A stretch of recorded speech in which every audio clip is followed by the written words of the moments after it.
Hello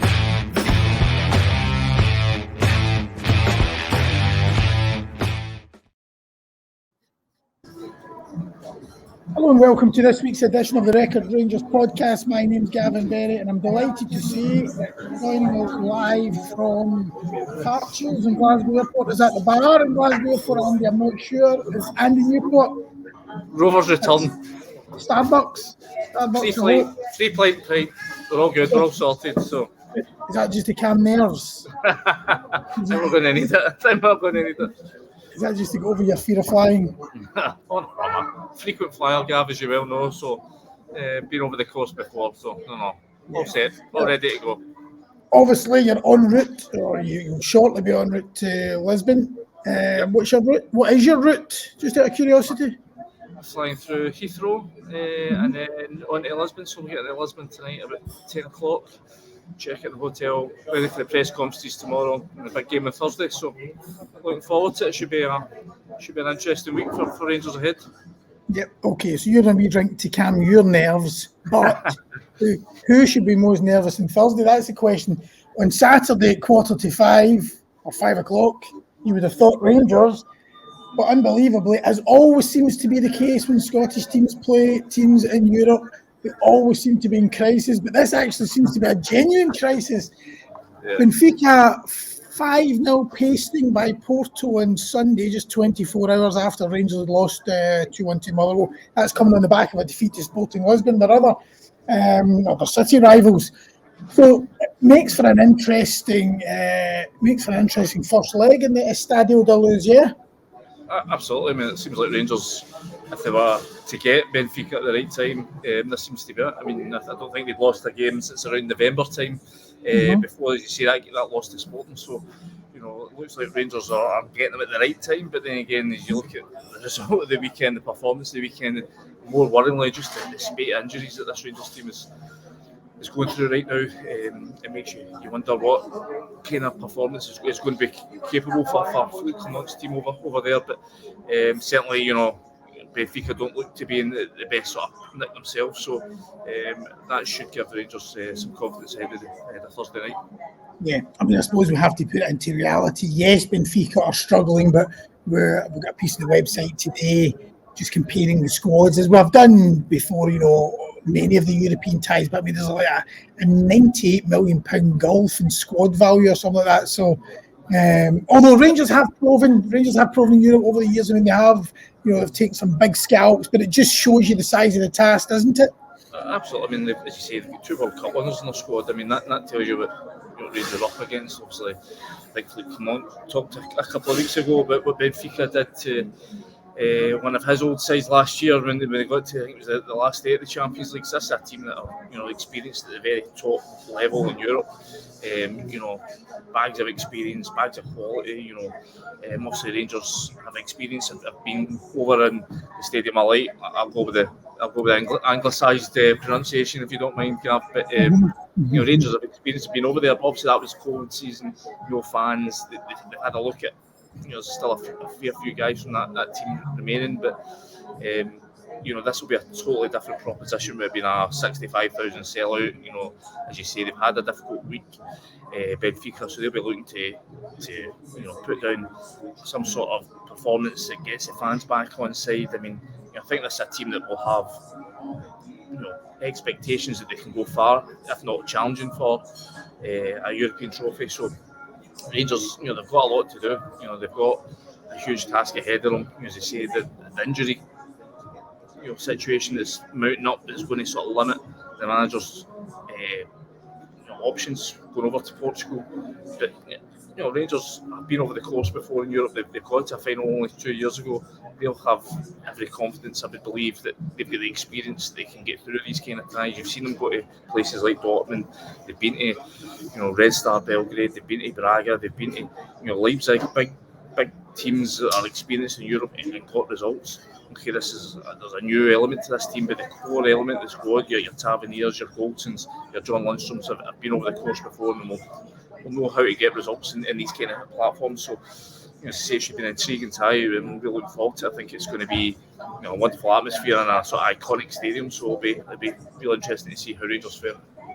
Yeah, and you make, obviously, iconic stadium. I mean, you make the point that when Rangers played there before, it was COVID, it was empty. So it's, first of all, it's great for the fans to get the chance to go and sample the stadium. But and we've touched on them being in a bit of crisis. Everything that I've sort of read in the last sort of couple of days, former players and pundits giving their view are saying that, if Roger Schmidt loses this tie, it could be the end for him.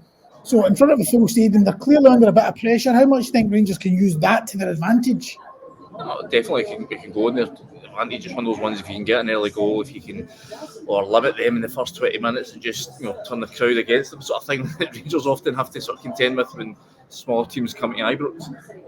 So that can obviously play in their favour, but I think what Rangers will really be hoping is, I think Rangers will get a bigger issue at home to deal with in terms of this Premiership battle. And I think the main thing is getting through these two legs without having any more injuries. I think that for me that would be the number one thing for Fleet. Come on, I've seen some fans online, spoken to some guys around the game, around the ground at the weekend there, that are almost hitting that this game's a wee bit of a nuisance in a sense. There is such a big prize at stake with this Premiership battle. They're neck and neck with Celtic. The weekend was a slip up, but they thought they'd left the door open before events at Tynecastle. So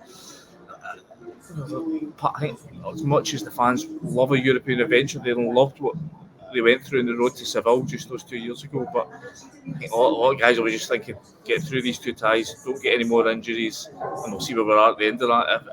If this happens to be the end of the road, okay. It's been a terrific journey so far. Nobody really expected Rangers to reach this stage after, the way the early part of the season was panning out. But the fact that they're now, here, but back more importantly in this title race, I think it leaves the fans with a bit of a dilemma in terms of what they want to see most. Yeah, I was going to ask you that. Is it an inconvenience? You think of Ange Postecoglou's first season at Celtic. Remember they had Bodo Glimt and they went out. And I think he rested players, didn't he? I mean, his team almost reflected the fact that the league was a priority. And, and also they ended up going on to win the league. I think back to Rangers' European run all the way to the final in Manchester. Apparently, remember they had all those games going thick and fast. Apparently, when Nacho Novo scored that very late goal in Athens against Panathinaikos, Walter Smith was tearing his hair out. Didn't want to progress, but so. I mean, you just have to look back to Seville a couple of years ago, because on the road there, I mean, they lost Morelos, Roof got injured in the way there. They were just, the time they got to the final, they were running on empty almost. And, there was an achievement itself just to get there, given the exertions the team had to go through. And you're starting to look at the same now. I mean, you've got Danilo out, you've got, Rabbi Matondo, you've got Sima out now, Todd Cantwell, Ross, McCausland now, a huge doubt, Cortez as well. So, I mean, it's just, whatever team that Clement puts out, it'll just be a needs must, because there's not got much other option. And to be honest, I think you could say that the result against Motherwell was partly down to just how leggy they looked at times. As much as like they were devoid of some attacking inspiration, they were so short in variety in the final third, especially when McCausland goes off and they have to play Fabio Silva. It doesn't mean that they can sort of change up the striker options. They have to put Roof on late. But they just looked a tired display. It looked like a team that have really had to go at the well a lot. I mean, as much as Fleet Clement has really tried to change this team around week to week, he's been tinkering, he's doing that, and he spoke about the necessity of doing that, because in order to keep guys fresh, that option is now sort of taken away to a degree, because he really doesn't have many options left. I mean, you're now looking at, what does he do? In Lisbon, does he if he sticks with the same formation, does it mean he has to play Fabio Silva again, sort of off the left-hand side, with Dessers up front?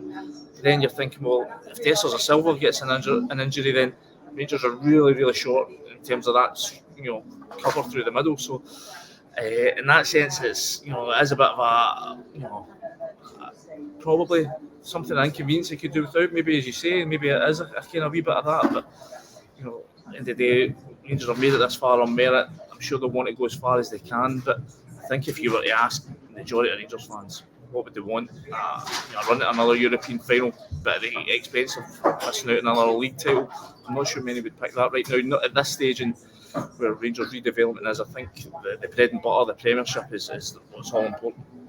Did we see on Saturday why Rangers should have bought a striker in January? I mean, fans were crying out for it, whether it was Shankland or someone else.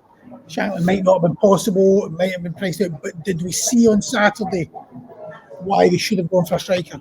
I don't even think, just Dessers. I know Dessers is a lot of criticism, but even just looking along the front three, and I know that obviously as you see, the engine list is this, but should they have bought a striker? I think so. I think Cyril Dessers, and I've written this, and I wrote it at my match report at the weekend there, that he has come on leaps and bounds. If you look at him before Cologne and after Cologne's arrival, there's no comparison. He was 3 goals in 9 or 10 games or something like that. Now he's a goal every other game. But in saying that, he still misses far too many chances that you would expect of a proper Rangers number 9. And that was a weekend there. I don't mean to put the blame for the result until it has done. Definitely not. There was too many people in that Rangers team that were off. They went on their game that day, but he had chances that he didn't take, and there is this feeling that it takes him 3, 4, 5 chances for every one that he puts away. So, as you say, you're looking at Shankland, and he's continue this great season. I never really felt that was a doable deal. I never felt there was any sort of real interest from Rangers. There was a lot of talk about it, but I never thought there was any noise from the club that would give the fact that they were going to make a move from. Obviously, there might be some appreciation of what a very good player he is, but I'm not sure they were ever at the stage where they were going to make that offer. I think that's just because of the price tag. I think Hearts would be reluctant, given what they're playing for this season and getting European football, getting that third place. I think they'd be looking for £4 or £5 million, and having spent similar sums on a Cyril Dessers, and had it not worked, I'm not sure Rangers were ever going to go out and spend that kind of money again, unless they could get rid of Dessers and recoup some of that money in January. So, but I definitely think not going out and at least getting somebody that's more of a penalty box striker. I mean, you've seen the difference in this team, even when Dessers plays up front to Silva. We all agree Silva's a very tidy footballer, but he's not a killer in a penalty box sense. He's not a guy that his whole game is based around getting goals, Chris Boyd kind of fashion. Like, in the same way that I think Lawrence Shankland has a lot to do with the service, because I think he's come on his game in terms of his build-up play, his general involvement in the overall game has come on leaps and bounds in the last few years. But at the end of the day, he's a guy whose whole reason for being is to score goals. And I think even Dessers, he's too erratic, he's too flaky in the final third, and I think that will be the concern going into these final 9 games of the league season, and obviously the other games in Europe and the Scottish Cup. Yeah, I mean, the thing is, Andy, on Saturday, the funny thing was there was so much build up to the home game after going top of the league. The build up was to the home game against Hearts, in Hearts third place, then away to Kilmarnock, really tough place to go, and they come through the 2 of them. They then lose the one you expect them to win, home to Motherwell, and right away people say, well, they don't have the bottle for it. And every time you lose a game, the bottle's going to be questioned. Is that unfair? Do you think it was a question of bottle, or is it just the type of result? You look back in any nip and tuck title race, one that either Rangers or Celtic come out on top on, I guarantee you there will be a result like that. So when is it just a blip, and when is it bottle?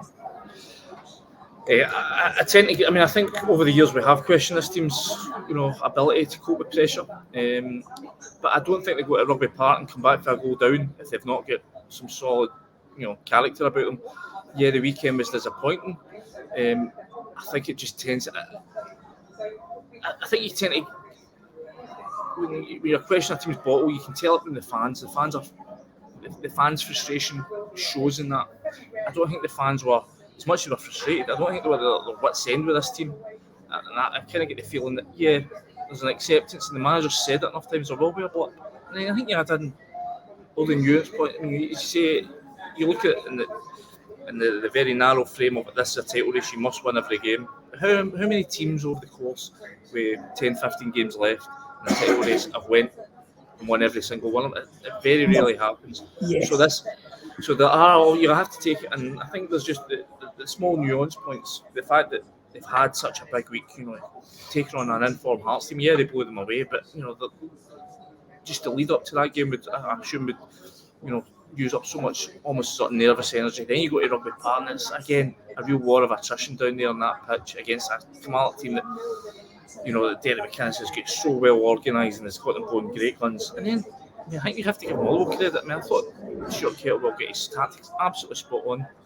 5 at the back, 3 absolute dogs in midfield, but guys with quality as well. Blair Spittle, Lennon Miller, by the way, what a player that boy's going to be. 17-year-old, him going to Ibrox, just the quality showed time and time again.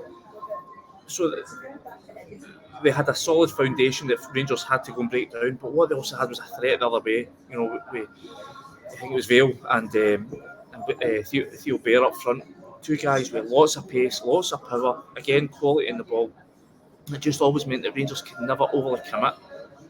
And when they did, that's when Motherwell were able to just whip the ball in behind and just get them turning, get them chasing back towards their own goal and just disrupting that flow that anytime they get into a wee bit of momentum, Motherwell will just find a way to counter attack on them. And I think that's to Stuart Kettlewell's major credit. So I think you have to give that, and this is injuries. I think that's the big point. Rangers just lack that variety in their play at times, and it was just a wee bit stuck into it, doing the same things time after time, and that's just what happens when you're down to the bare bones. And so it's a blip, but only if Rangers can struggle off. Listen, I think this game on Thursday night's a bit of a free hit in that sense. I don't think too many Rangers fans, as long as it's not an utter doing it, if they lose narrowly 1 or 2 goals, get it back to Ibrox, they'll see what it is. The bigger picture is get back to league duty, and if Rangers can recover from this, obviously they got a let off of what happened at Tynecastle, and if they can get back to winning ways, I think most people will just be happy to write it off, as you say, just up on the road. Yeah, I did see when we were talking last week just about getting to that Celtic visit at Ibrox on April the 7th with the 2-point lead intact, and if they can do that and they know, right, we're getting to this game, if we win, we're 5 clear. That was the big thing. Obviously, the fact Celtic slipped up still gives them that chance, but to guarantee that, they're going to have to win this next wee run. Well, Dundee away, Hibs at home. No, Dundee away, Hibs at home, then Ross County away comes after it. So they've just got to focus on those 2 games there, don't they? And then that way, minimum, they're going to have a 2-point. Yeah, and as you say, when you look at Celtic now, Celtic, everyone talked about the pressure that's now going to be on Rangers in terms of going from being the hunter to the hunted. Well, the flip side is now the pressure's on Celtic. They've went from opposite there, from being prey, they're now predator. Yeah. And can they handle it? At the weekend, they showed that they can. Obviously, there's refereeing decisions, and refereeing decisions have impacted both games. Rangers will feel very angry about the fact that Dan Casey was let to stay in the park and score the winner after that tackle on Ross McCausland. Obviously, Celtic are disappointed with some of the decision making that went on at Tynecastle. But you've got to deal with that. That's what happens in title races. This is what happens when 2 teams are fighting for the title. There's going to be moments. It's all about how you handle it. So far, Rangers have, until Saturday, handled most things fairly well. Celtic are just still a bit up and down. They have a terrific result in midweek. Absolutely, ripping Dundee apart. And then you're thinking, go to Tynecastle, go to face a Hearts team that have just been spanked by Rangers 5-0. Can they do the same? And they couldn't. Obviously, as you say, results, some of the decisions within the game went against them. But Celtic had the chance to go 1-0 up, didn't take that penalty. So, listen, I think title races are. So it's all about nerve, isn't it? It's about holding your nerve, and as Fleet Commons said, there's going to be still more twists and turns in this title race to come. So it's interesting to see which of them manages to hold them go down the final straight. Yeah, Philip Clement, when you were at the press conference last week, and his comments have been shared, quite sort of strong on the so-called subway loyal and our fans leaving early. Were you surprised at that, or does it again just show, send messages to the board? He's just so sharp. He's got something to say. It's a bit of a straight shooter. It's always risky, I suppose, when it's supporters. But do you think he just feels so emboldened by the run and thinks, well, no, I want to get this off my chest? Has he got a point? It was myself who asked the question, because I'd just been at the last few games and I just felt that it was bizarre that with 15-20 minutes to go, people were starting to eke out the stadium, and by the time you're into stoppage time, the place has been sort of half empty. The reason I asked it was because the manager made such a point. He was determined to raise this after the game at Kilmarnock to point out how much of an impact that the supporters had at Rugby Park, and the way end was so very loud. When the second goal goes in, I've very seldom heard a roar like it down there. I mean, it was ear splitting. I think the manager, he spoke from the very first day of the importance of getting a supporter base on side and what a difference that can make when you're as a player. He even spoke on Friday about how when he was a player at Club Brugge, the fans there had a song from whenever he went up for a corner, because he had such a tremendous record of scoring goals from set pieces, and he says that kind of thing really gave him an extra 10% in his game, and so he's been keen to. He wants to harness that power that the fans can give. We all know the special atmosphere that Ibrox is capable, and he wants to make sure that that's working for his team rather than against them. He wants to, he's demanding his players go right to the final whistle, and I think he's right to suggest that the fans need to stay with him. Obviously, we all know, and we've heard this debate a million times about individual supporters are always going to have individual reasons for why they leave early, but it seems strange that why half the stadium pretty much is heading for the exit 10-15 minutes early. So it was interesting to see that I think the majority of fans did hang on a wee bit longer until it was strange though, but it didn't really translate into an extra oomph. And that as the game went into stoppage time, obviously they're only a goal down, 8 minutes goes up, you're thinking, right, well, there's that extra spur for the team to go and at least get an equaliser. And had a couple of goals in stoppage time. I think there was a header cleared off the line. I think Suter puts a header wide, and after that, I think some of the fans just kind of lost belief. And then you saw the sort of streaming for the exit. So, but I think the manager's right to raise it in the sense that he's demanded his players, as I say, go all the way to the fight, the last kick of the ball, because this title might, as much as there's only 2 points in it, there's only 2 goals in the goal difference as well. This title could be decided on the thinnest of margins, and he knows that Rangers need to make the very most of every opportunity they've got, every second that they've got. And I think in order to do that, they really need the fans back. And so I think he was quite right to make that question of the support. It's up to them to justify it to themselves whether or not they're going to go along with the manager's asking. But what we'll say is that the manager's given this fan base everything pretty much that they could have asked for so far. I think they could have expected much more of them. So when he makes a request of them, they need to decide whether or not he's right to do that. Yeah. Okay, now I know it'll shortly be the final call, Andy, so I won't keep you too much longer. You need to go and board your flight, but just away from current... Sorry? I need down this pipe first. Just away from current matters, I don't know, did you see the interview yesterday that Gio Van Brons gave to 442? A couple of kind of quite big... For a guy who wasn't really that... He hasn't said much since he left, but he didn't miss Michael Beale, did he, in terms of... Michael Beale's appearance for that game at home to Aberdeen, of course, when there was real pressure building and Michael Beale appeared in the stand. A lot of people said at the time they didn't think it was right. Van Bronckhorst himself coming out and saying, you don't do that to a fellow manager. Well, I know speaking to people round about Gio Van Bronckhorst that he's not been happy. He wasn't happy at the time. He's not been happy about it since. And listen, Michael Beale, when he came in, tried to justify it, said it'd been in the diary for a long time. He was just there to say hello to some people because he never got the chance when he left. But I don't think there's many managers that would stand for that kind of thing. I think we can all agree it was a bit of a poor move. And I think it was one of the things that came back to bite Michael Beale. I think there was that sense right from the off that, it was a bit of an underhand move, and not many people, I think he lost a lot of respect with that move that day. Not so much in the eyes of the board, but obviously he went and gave him a job afterwards. But I think just in general, people around about football, he lost a bit of the respect that people had from him, because he has a very good coach. We were led to believe he's a very good man. But I just think that left a bit of a poor sort of taste in the mouth, and I think Gio Van Brons was having the right to feel disappointed about it. That day against Aberdeen came at a time where he was under pressure. He managed to get a really big victory, a 4-0 win.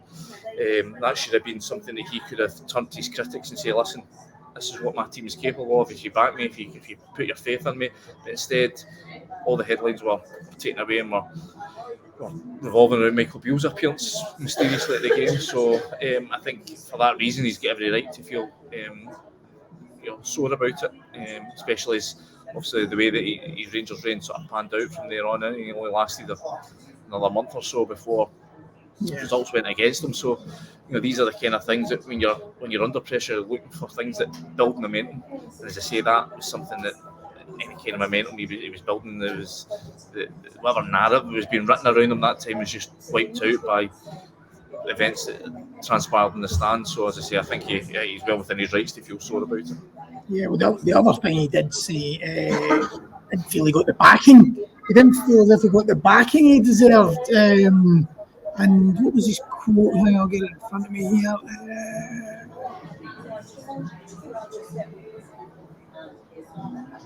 I believe some guys on the board could have handled the situation in another way, especially if you assess how we performed in the previous campaign. So he's obviously, as far as I'm concerned, our squad could have been strengthened after we reached the Champions League. So of course, to beat PSV, get the bank the money, and he's thinking it could have been handled another way.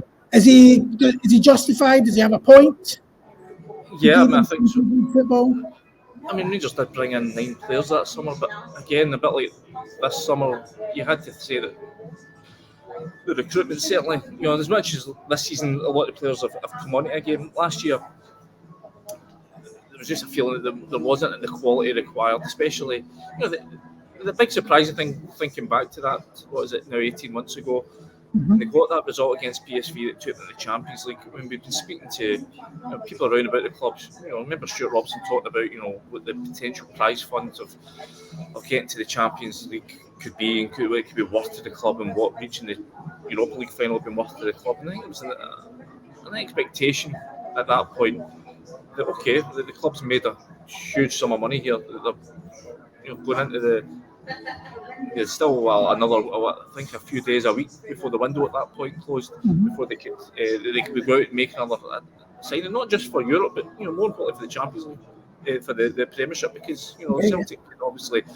pinch the title back the season before. You were thinking, right, this is they definitely need further strengthening. At this point, obviously you'd had a look at Čolak, you'd had a look at Rabi Matondo, and you were thinking, these are the guys that are going to the frontline firepower that are going to take the team to another title. And I think it was well within his rights, Gio Van Brons, to expect that we banked this huge sum, let's go and spend a bit of it. And then obviously months later, I think the club themselves admitted that maybe we hadn't spelled out the riches that are available, because Celtic were getting the bulk share of the TV revenue, the prize money, that it wasn't the windfall that we were all sort of expecting. We were all writing £40 million this is going to be worth. It was a lot less than that. So maybe the club should have done better to spell out that this isn't the huge, pile of cash that we all thought that the club were going to get. But I know again from speaking to some people around about Gio Van Brons that they had targets they thought they were going to get that didn't materialise, and ended up going for other players, and I think that frustrated them as well. So, I mean, managers who lose their job are always going to feel that they could be given back, and I'm sure the club will argue that they did what they thought was the best at the time, and then sometimes it just depends on the manager. As much as we're very critical of the players that Michael Beale signed at the start of the season, there's not many of them that aren't contributing now, so it just depends on who the coach is. So it's one of these things that there are always going to be arguments either way. So I think Gio Van Brons, he's the guy who's out of a job, so he's always going to feel a wee bit, as I say, sore about it. Great, Andy. Okay, well, thanks a lot for joining us, taking time out of your journey to Lisbon, and I'm sure we'll catch up with you while you're over there. I hope the weather's good, and you can keep us up to date with all the pre-match stuff, and don't forget to read all Andy's stuff from Lisbon in the Daily Record after the game. Thank you, Andy. Cheers, Gav. Yeah.